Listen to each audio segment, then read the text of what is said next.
The cartels are waging war in America, and it's time for America to wage war on the cartels, which we are doing.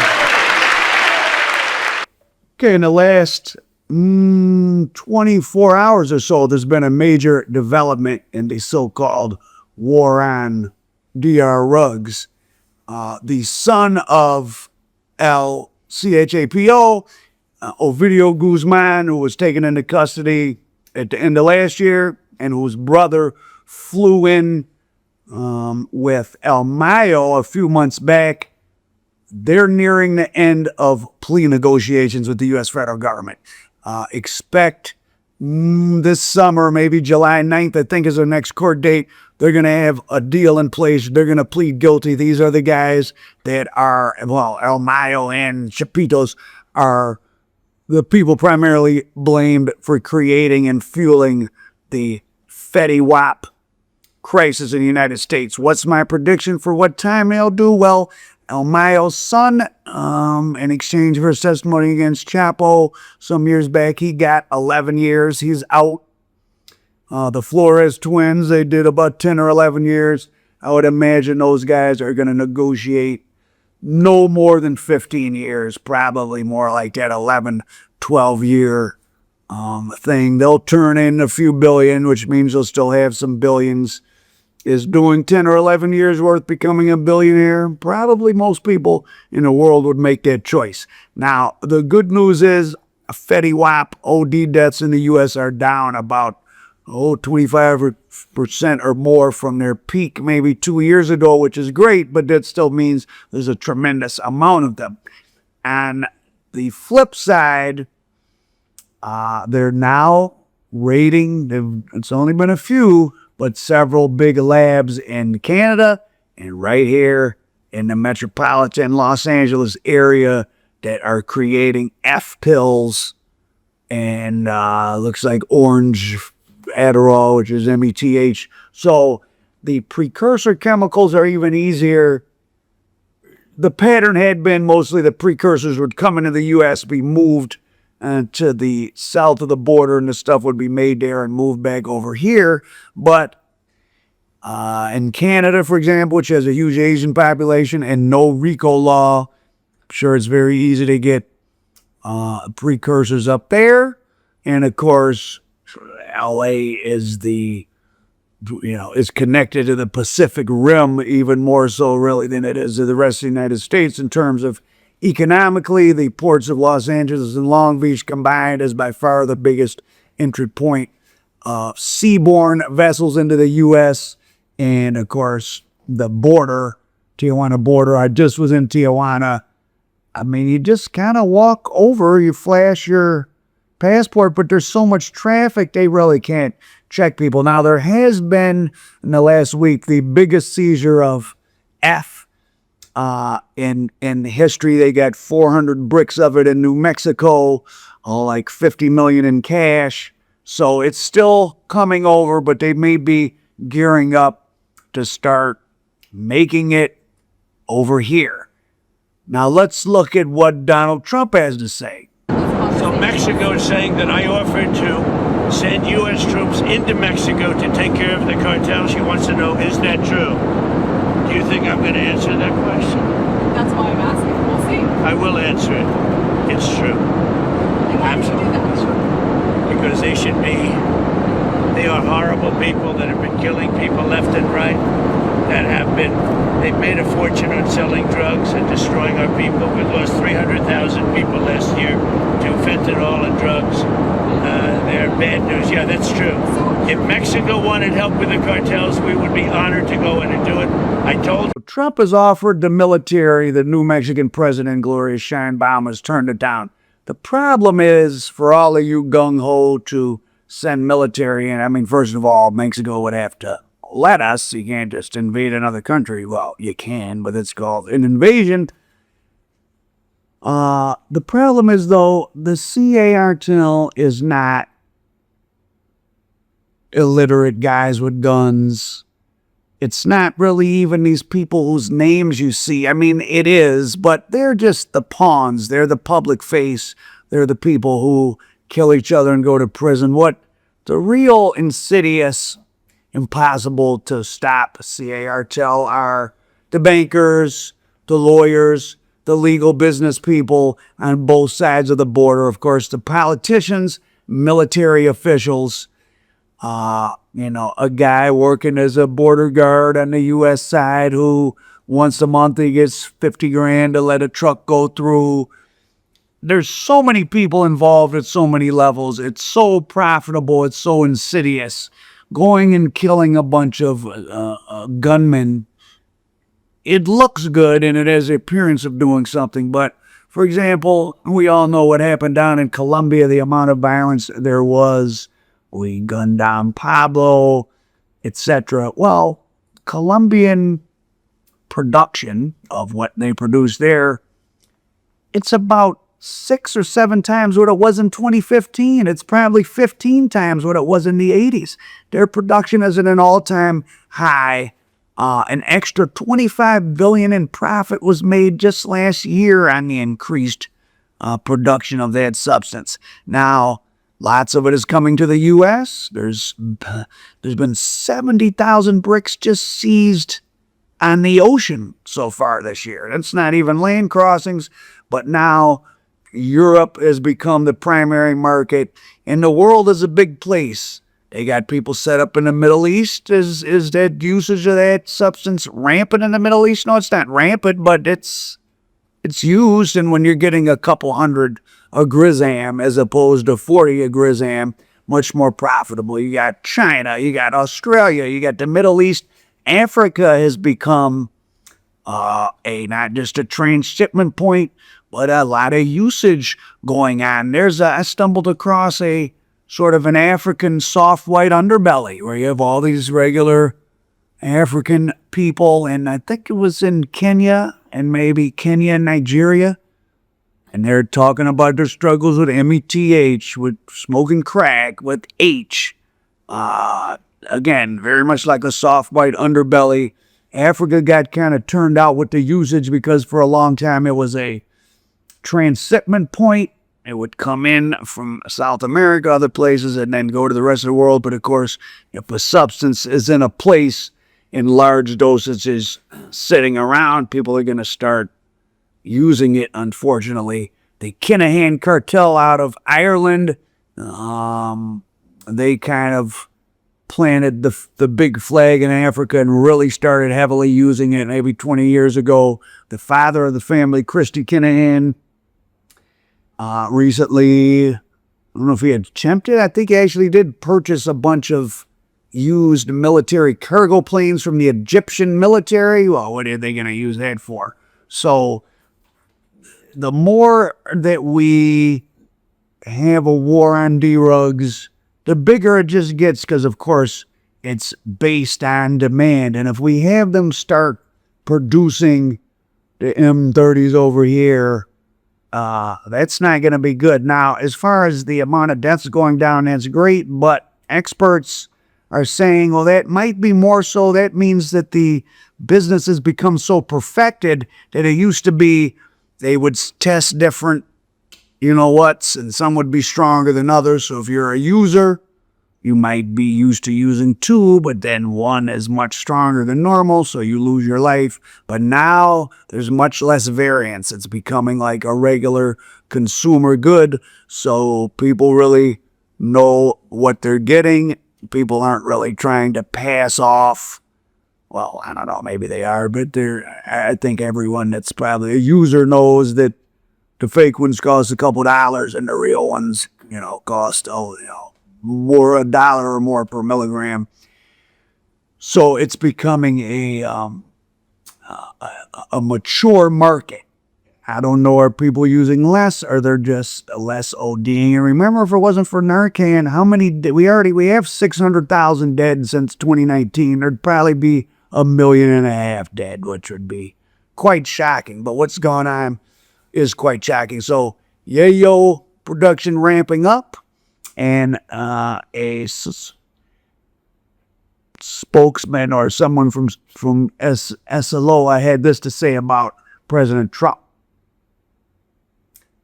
So, of course, in public, if you're going through this spectacle, of course, you're going to tell the president who likes to play tough we respect him, and et cetera and so forth. But to go back to my opening statement about the two Guzman sons at the final stages of cutting a deal, I'm sure.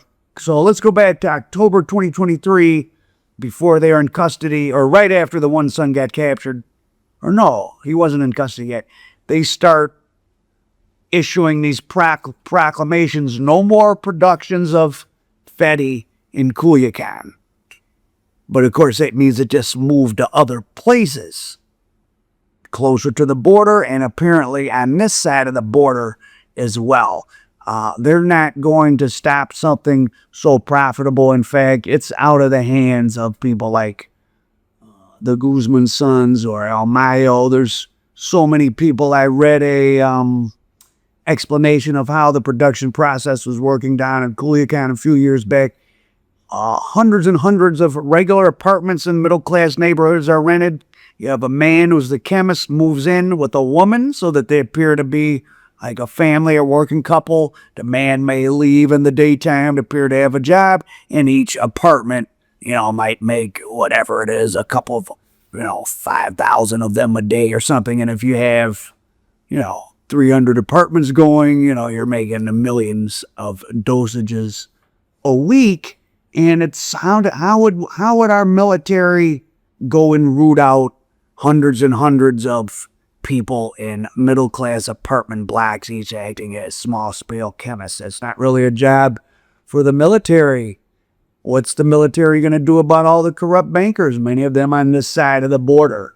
It's such a deep-seated part of our economy now. Yayo, that's produced in Colombia, has a street value of approaching $1 trillion globally. I mean, that's per year. That's just that one substance. Of course, reefer, which is legal in a lot of places here.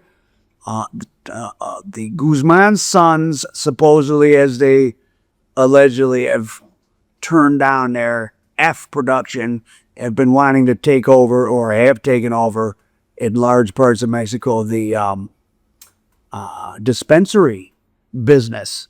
So they're able to grow that high-grade stuff down there too. There's also high-grade stuff being smuggled from the U.S. down to them to sell in the dispensaries there. But there, on that side of the border, the customer is not free to go to different places. CJNG has their puntos, their points of sale. The S-Gang has theirs, other groups. And if you're an addict in a certain neighborhood and you're known to frequent this place and they see you stop, hey, were you going somewhere else? People lose their lives for not buying at the right place. There's been incidents of gunmen going into treatment centers and executing people, though they could be because they felt rivals were hiding out there. But and Tijuana, once again, one of the world's most dangerous cities, as it was some years back during the first big wave of this modern drug war down on that south side of the border. But now most of the homicides are kind of like the way they are in the United States. They're smaller dealers fighting over dealing turfs in the bad neighborhoods of Tijuana. So we've seen a tremendous dispersion in drug usage geographically, which is not good. Think about all my old documentaries from the 70s and 80s. I mean, all the action was in Detroit and New York and Chicago and LA and Miami, the big cities, right? And sometimes those guys would leave. You had, in LA, infamously, the Bloods and the Crips, and in Miami, the Miami boys go to Atlanta. Detroit is infamous for sending people all around the Midwest. But now, with a country that's about 21% Hispanic, of which 2/3 are specifically of Mexican-American descent, there's about 14% of the U.S. population is Mexican-American. And of course, 99.9% of them are not involved in anything illegal, but it doesn't take many. And if you're a guy in Mexico that's got the big bag, you no longer need to necessarily make alliances. You don't need white people in the U.S. to sell it. You don't need the Bloods and Crips. You don't need some guy from 7 Mile in Detroit. There's so many Mexican Americans in every little city doing legal stuff that one family can move in, get a restaurant. They're in some medium size, they're in Salem, Oregon or something. And one little cell of people can knock off, 10 million in a year in a city you never even heard of. They don't need to be in New York and Detroit. Of course, they're in those cities as well. And you're starting to see a lot of those type of more street level operations that have direct ties to people in Mexico being busted all over the country. What's your message to Donald Trump if he's watching this? Mis respetos, él tiene que según él buscar lo mejor para los suyos. Pero el detalle que ya están los consumidores, ¿no? Si no hubiera consumidores, pues uno le parara. There is a lot of violence playing out on these streets here at the moment every day, right? I mean, people are dying on a daily basis. Children are afraid to go to school. Do you have any sense of remorse over your role and your involvement in this group? Claro que sí. Claro que sí. Creo que sí. Pues está triste la cosa, pero pues está triste la cosa, pero está temblando mucho esta madre. His phone is pinging. Someone is nearby. He tells us we need to leave for our own safety. Is the cartel really afraid of Donald Trump? Maybe in the sense of they've had to alter some more blatant operations. But again, like I said, the real action is with people in offices, business people. There's a couple in Utah who just got indicted for processing $300 million in stolen oil, stolen gasoline from Mexico, from one of the big cartels, because they do that too. They tap in. Mexico is a big oil production country. They tap in and steal oil. So there's a lot going on. And of course, the situation at the border as far as people coming in has changed tremendously under Trump, possibly down by as much as 90%. And the cartel was making a lot of money on that. Now, remember, the CAR sits kind of above all the other criminals. It's not so much that they're doing a lot of the crime. They have control of the politicians. They'll kill you. They have the smuggling routes. They have the crooked border guards. So you want to smuggle immigrants? Well, you round up 10 people. You charge them $40,000 each. You give the people from whatever, CJ&G, whoever, $20,000, and they let you pass through, and they facilitate you with the crooked border guard or however it goes. So tremendous amounts of money were made doing that. So if there's less money being made doing that, they're going to ramp back up the yayo like they have. And now we're seeing there was a lab just busted in LA, and there's been several in Canada where they have the precursors and the pressing machines. They're stirring it together. They're making it there. METH and FETTY neither are that complex to make. So the supply of everything's going up and the production may be coming on this side of the border. I think that probably like a lot of the stuff Trump, he probably thinks he's doing the right thing, but he just lacks the personal sophistication and knowledge of these different problems, whether they're economic or this. And he basically doesn't listen to too many people. So he's doing things that sound like common sense, but I think we're hard to not foresee. I mean, it sounds kind of shocking, but hard to not foresee at some point in the relatively near future, just legalize it. And I'm not someone who ever really promoted it because those hard drugs are very destructive, but you can't stop it. The real issue is so many Americans want to, and people around the world, they don't just want to party, they want to enter into oblivion states. I mean, you even see it with people smoking the reefers. All of you guys that are smoking an eighth or a quarter a day, like, you're seeking, that's almost sounds like a trauma when you want to be that high all the time.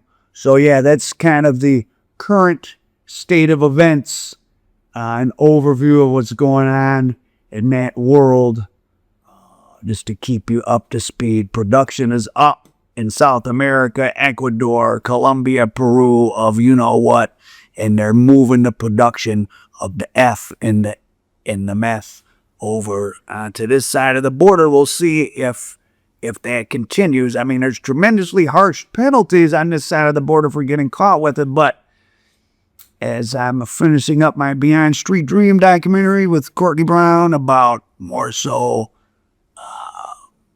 the history of African Americans' involvement in the drug trade from the early part of the century till now, it's over with. The opportunities to make money, because now you have, even on a street level, for example, in different cities, you know, there's groups of 30 guys, all from the same small town. In Mexico, they go to, say, Aurora, Colorado, or just make up a city, Springfield, wherever, Fresno, Salem, Oregon, Louisville, Wheeling, West Virginia.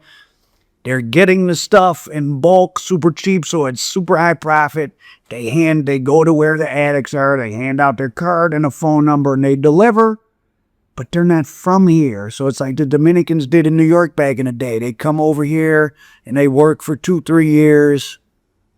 They don't care about this country. They're not stacking up money they're not making money to spend it like BMF. They're making it to stack it. You stay here 2 years doing drop-offs of, $50 Fetty sacks, and you save $200,000, then you go back to your small town in Mexico, you build a house, beautiful house for $50,000, you start a legal business for another $50,000, and you put $100,000 in the bank to earn interest, and you've changed the trajectory of your family's life. Whereas making a couple $100,000 doing that, if you live in some neighborhood in America, well, you're just living. You're going to the hookah lounge and getting a section, and you're buying some clothes, and you're going to the Little Baby concert, or you're going to the country music concert, or you are buying a big F-150 truck, whatever your demographic is, because every demographic is involved in the use in sales